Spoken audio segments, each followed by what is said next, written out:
This is Frog Valley Tropical Fruit Farm, and I'm gonna do a video on why I got into broadcasting my methods that I've learned to grow tropical fruit trees. This is my little princess cow. She loves me. Everyone has a favorite. This is her. She's a little Pepsi. Oh, she's so cute. These cows are raised by their mothers. They're not bottle raised.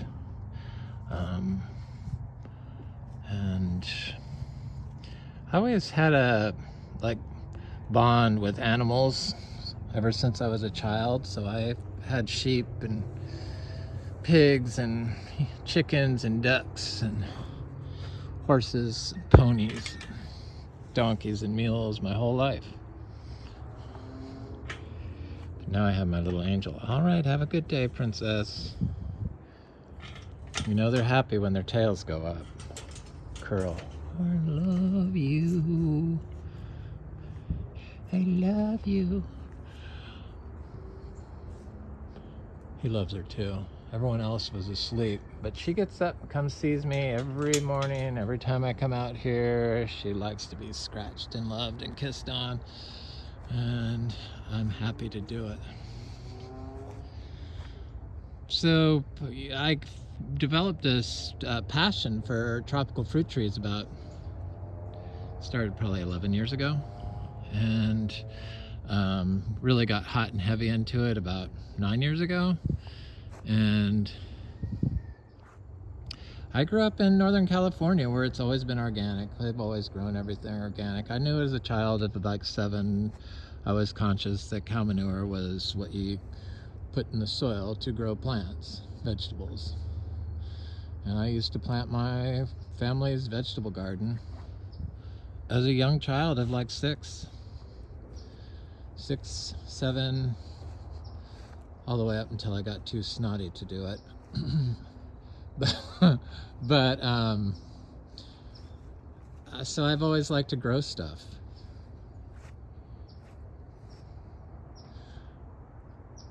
And always done it. And fortunately, animals and plants grow great together.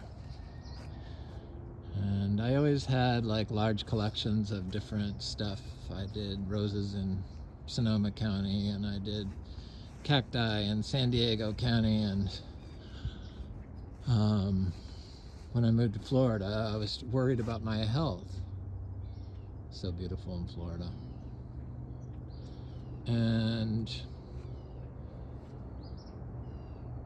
I found these tropical fruit trees and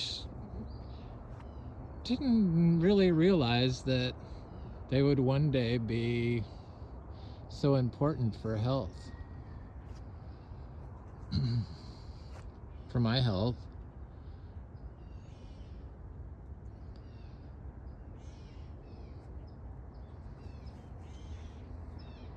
But when I started down this journey, I wanted to know what everyone else was doing that was growing organic. And I went to the TFF, and they really ran me off of there because I didn't agree with them saying that compost is good for growing mangoes.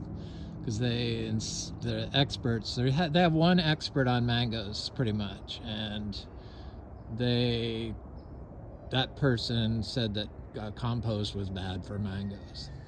Didn't say anything about mulch, but because I said that I use compost and manure on my mangoes, that it was bad. And I watched this video. It was a profound video by UCLA School of Medicine, David Geffen School of Medicine. And it was by a medical doctor who's written a book with another doctor called Inflamed. And I found it in the soil health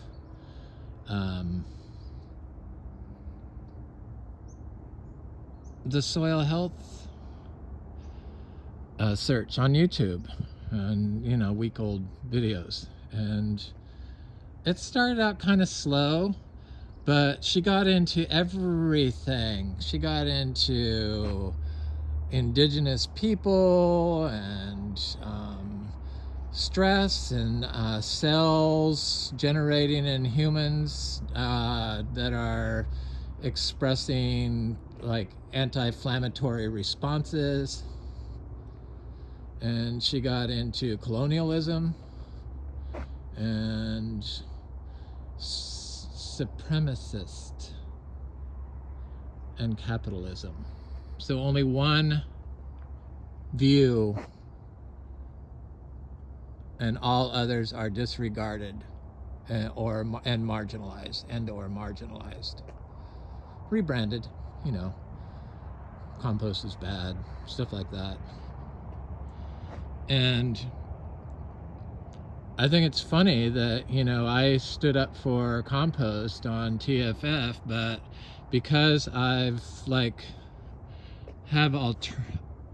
found that the other stuff makes compost, and sometimes better compost, and with all the other, you know, the anaerobic, the aerobic, the fresh manure, the aged manure, the chop and drop, all of the inputs is what's required, the living mulch. And so you kind of have to look at everything.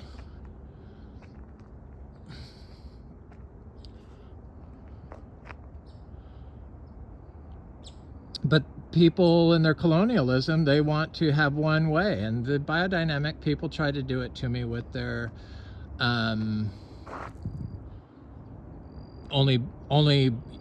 you can only apply biodynamic compost and can't use raw manure, and people don't talk about using raw manure. It's like they've equated raw manure with dirty and brown people. I hate to say it, but it's true, because the indigenous people are still the ones that live with the animals, and somehow they've equated that into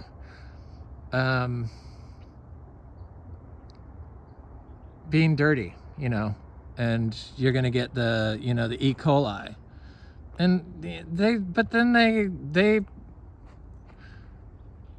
they go to church, and wasn't Jesus born in a manger, in a barn, surrounded by farm animals? And didn't Moses take 2 of every animal? I'm sure it was 2 of every microbe too. They're animals. But then we get this mentality where we pick one person to be the voice.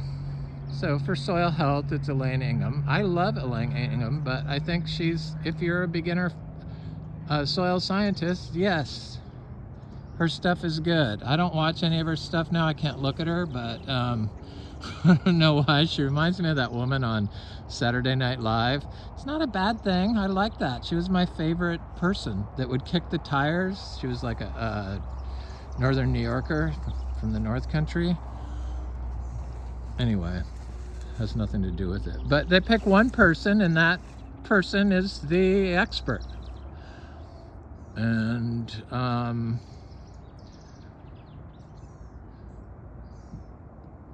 you can't really have all the microbes if you're like burning them off with heat and air. I mean, our cells are divided through an anaerobic process, glycolysis, all cells. So anaerobic processes are important, and all organic inputs are important for Florida. So I planted some vegetables right here.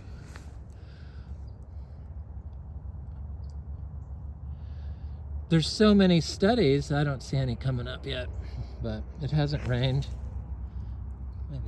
Maybe there's some. No, I don't see anything coming up. It's only been 2 days. there's been so many studies on the importance of cow manure for water hydrology, soil aggregation. And raw cow manure, not like pig slurry or chicken stuff, they all work too, but the cow manure in particular is good for soil aggregation. Our little zebu cow manure, I could bury it in the ground and dig it up and it's still in the same form. It just has like noticeable roots and fungi growing through it.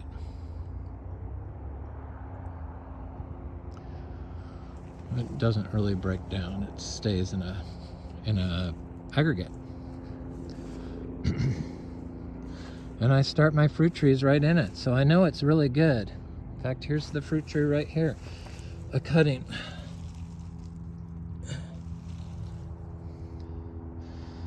So she talked about how Americans only have the least amount of gut bacteria in their stomach of any group they studied, like people from Europe or different countries. Americans had the lowest, like it was in the low 20s, I think. And they've discovered that your gut microflora is kind of responsible for everything. Your intelligence, your brain activity, and I know it's responsible for creativity. So if you're not feeling well and you're not getting the nutrients because you don't have the microflora in your stomach, then you're not going to be functioning at 100% capacity. And for some reason, this is really hard for people to even implement. Eating organic. I mean, I have a friend who's a college professor in California that teaches environmental ag that doesn't eat organic. And he eats meat. And he raises dogs and he doesn't feed them organic. It's like, it's all the nutrients and stuff. If their health is good, your health will be good. That's how that works. We're all one. We're breathing the same stuff. So what they exhale, you're breathing in. And that contains enzymes and stuff. So what you're feeding your cows winds up in your soil.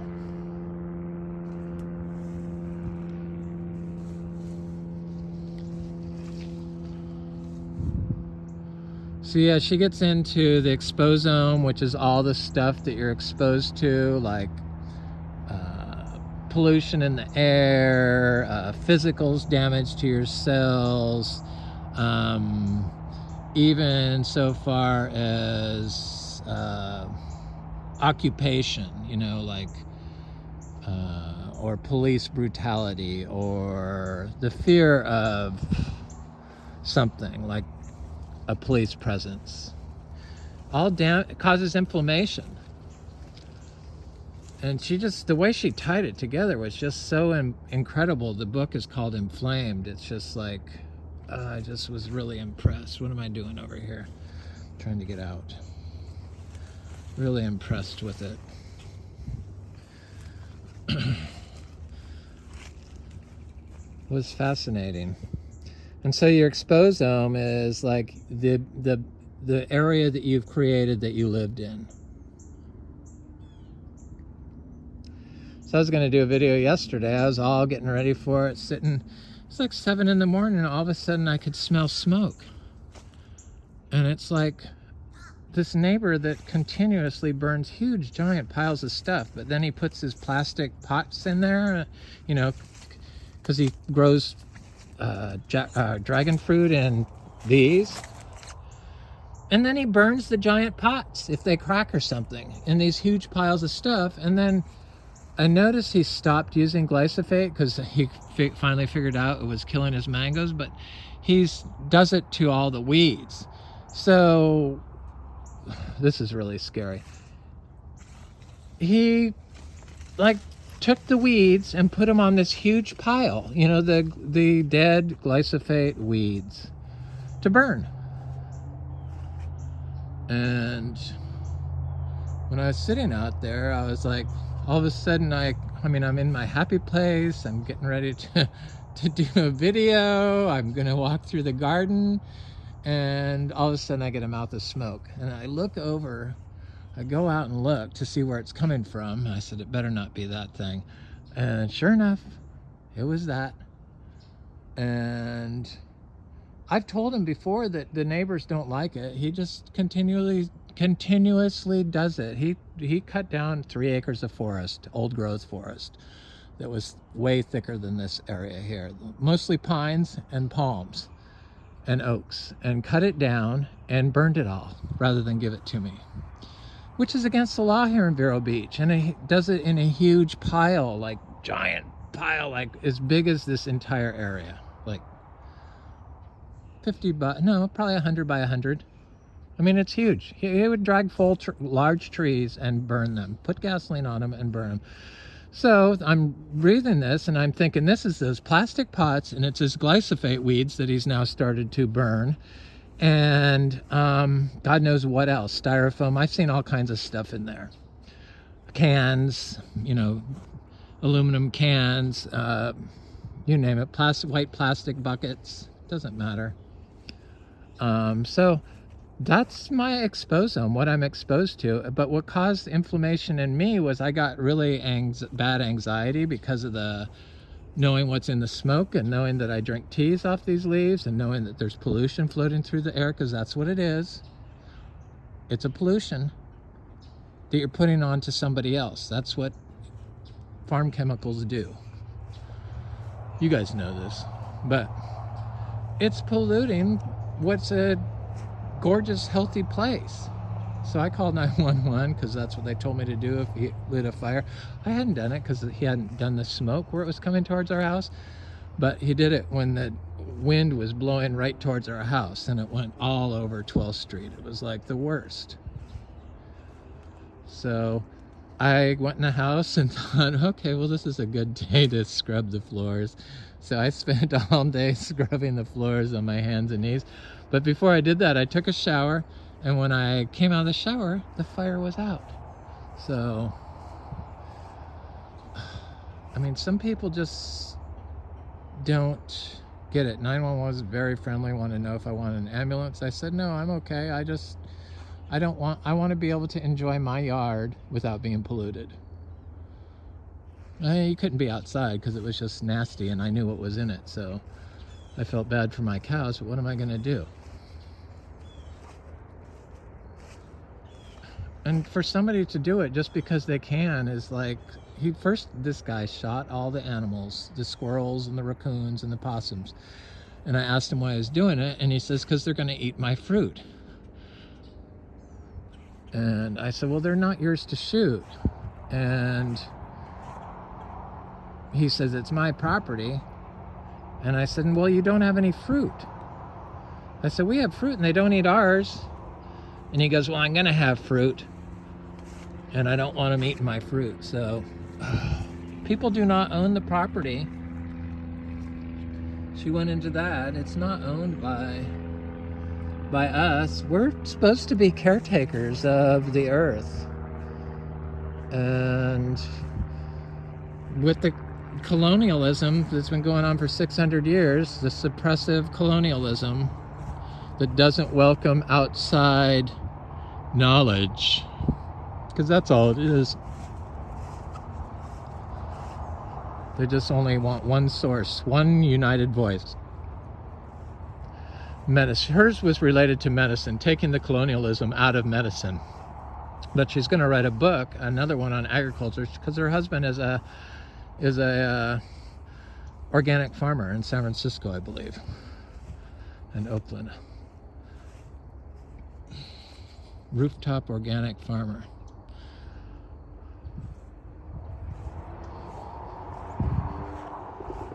Anyway, that's what I had to deal with yesterday. It was very stressful, but thankfully I put a stop once and for all of him burning, because he wouldn't listen to me when I told him it bothered me.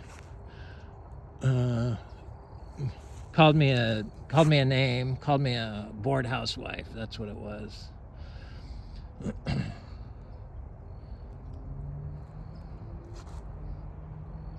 Call the police, you bored housewife. There's something worse than that. It's okay, I've been called worse. Okay, I'll call the police, so that's what I did. First time I ever called 911, thank God. Hopefully it'll be the last. But they were very nice, and they took care of it probably within 20 minutes. I told him it was against the law. He just I don't know. Some people just think that they can do whatever. It's like this lot next to us that it's sold 3 times in the last year. Our property, this has only had 2 owners in the past 60 years. But that lot next door to it has sold 3 times in the last year. For more money every time. But the last people that owned it, I don't know if it's closed yet, but they had it for like less than 6 months, and they cut down like the biggest live oak tree, and they cut down a bunch of these giant pine trees. We do not own those trees.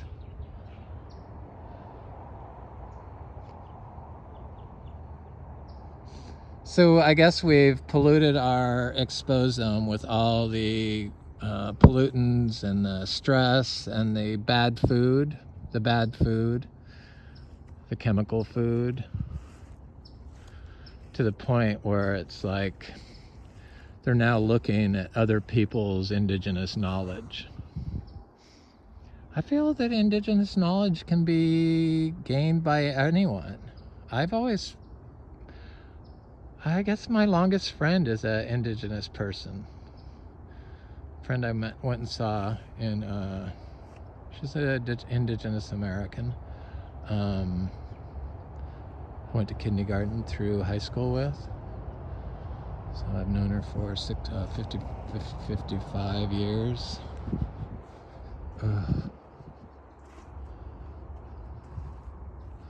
But we had the same kind of, we think the same. That's what's kind of interesting. And my dad's parents were Norwegian, so white people can have indigenous people. There's indigenous Norwegian people. So it's not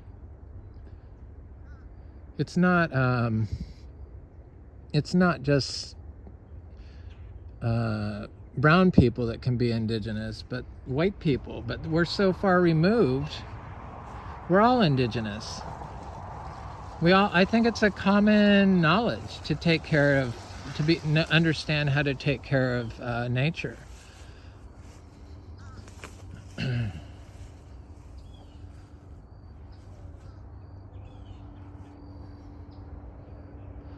Okay, what was I doing? Going over and looking at vegetables. I was going to go wander someplace else and ramble and rant. Ramble and rant. Anyway, I just find it suppressive. That's what it is.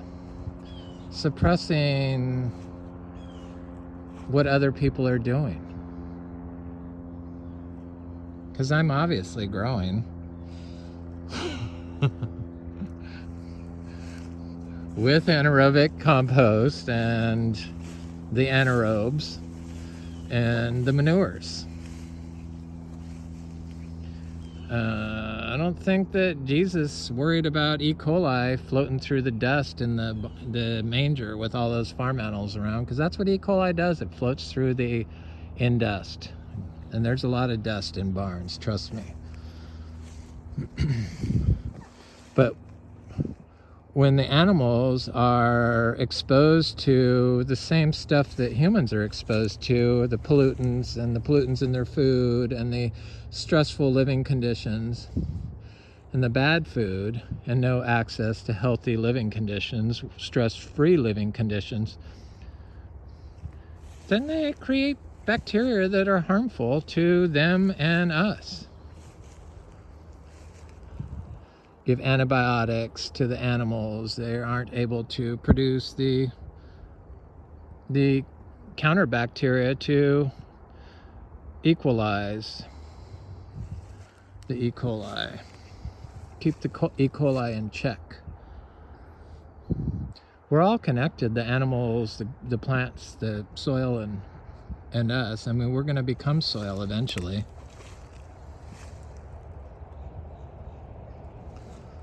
But probably full of microplastics aren't going to help. All this other stuff that's floating through the air that you can't see.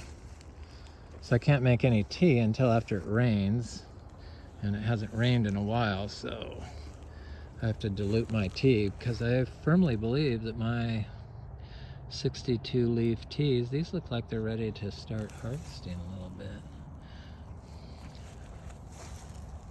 What is that thing?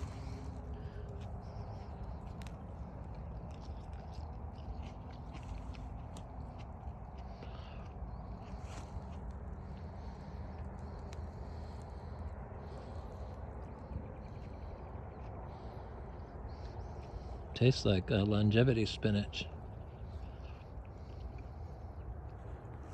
I'm gonna eat it. I don't die from eating these things. I don't have any E. coli killing me. But you have to have a healthy immune system, and you can't get it really with everything that Americans are exposed to today.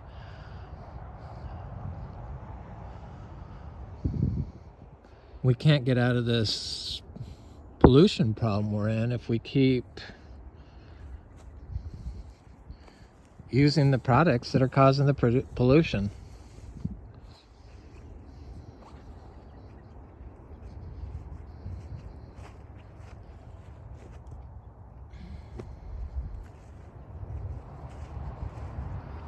Just want to go look at these little vegetables back here and see if, or the patches, see if any of them are coming up. Curious. I like experimenting. I like being able to grow without having to do anything.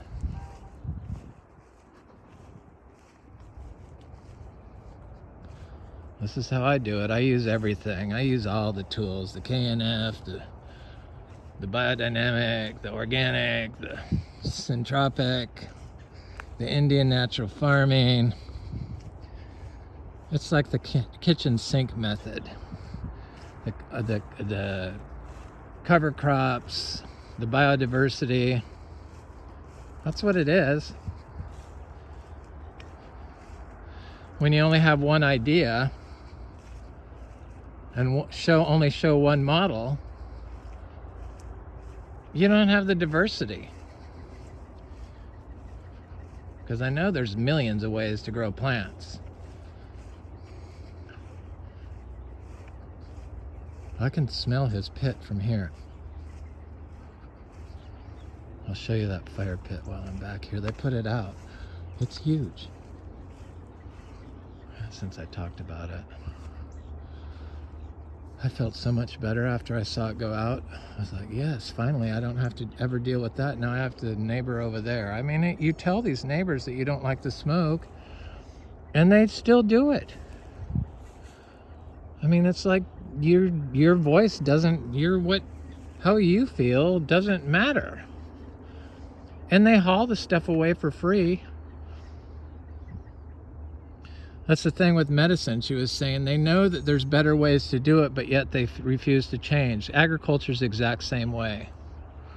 They know that what they're doing is wrong, but yet they don't come out and say it. Because it's the money. All the money that everyone's taken.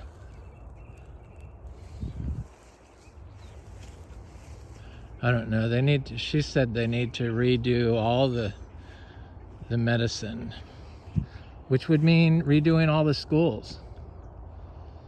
Yeah, I've talked smack about Florida University, whatever, but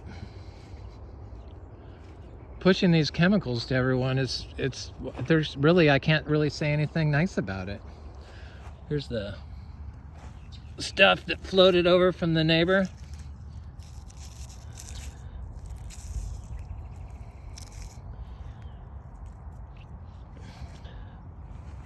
I don't know what that is, to be honest. It doesn't look like plant material, but it must be.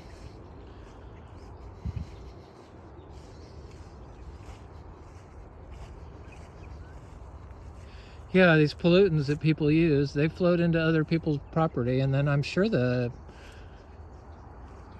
people burn the citrus that they give systemic insecticides to. Some of them. The big growers know they're not supposed to, but it's these small landowners, like the neighbor next door, that doesn't know any better.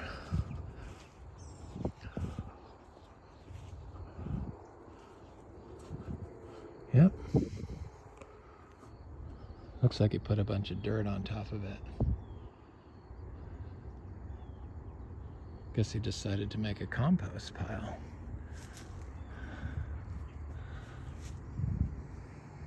Can you see it? No, I can't really see it.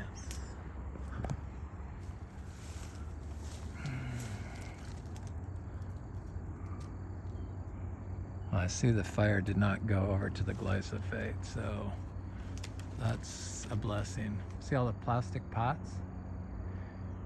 There's the fire pit.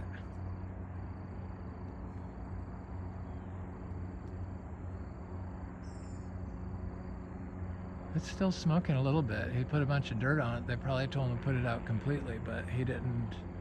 It's still over there smoldering. That could be just the heat from the dirt on top of the carbon, like a compost pile, would be my guess, because it kind of looks like steam. But this was all a forest that he planted dragon fruit in. He cut it all down, clear cut it, and I asked him if I could have the logs, because he didn't know what he was going to do with them. And as soon as I said I wanted them, he decided he would just start burning them. So he started burning huge giant trees he haul over their green, dump gasoline on them, and light them on fire for 7 months. I put up with it. I couldn't go outside certain days, like 5 days in a row. I mean, because they would burn for a while. And then he'd do it again the next week. And then every holiday he would do a huge giant one, like 4th of July and stuff like that. My partner got good at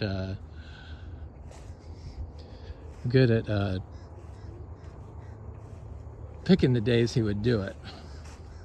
Oh, he's gonna have it this weekend. It's Easter. Ugh. But anyway, hopefully that's the end of that.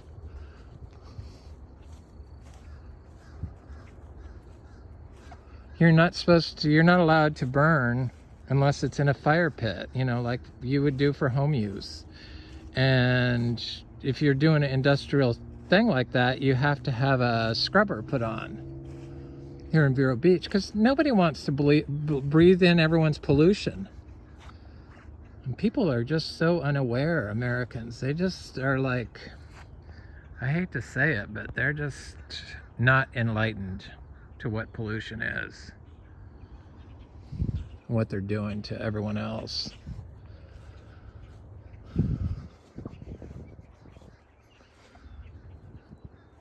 The doctor said everyone needs to speak up. Speak up, share your experiences, share how you do it, show what you're doing. Anybody can collect plants, so just showing hundreds and hundreds of plants in pots, that's great if you're a nursery, but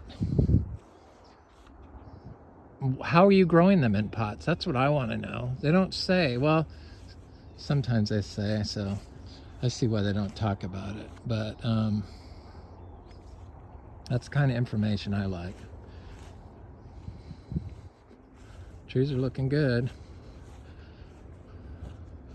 I think maybe I can pick some citrus today.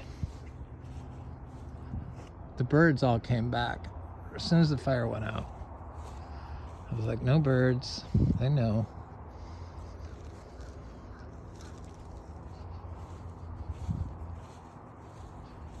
Anyway, this is Frog Valley Tropical Fruit Farm, and the book is called Inflamed. And it looks like a really good one. Have a good day.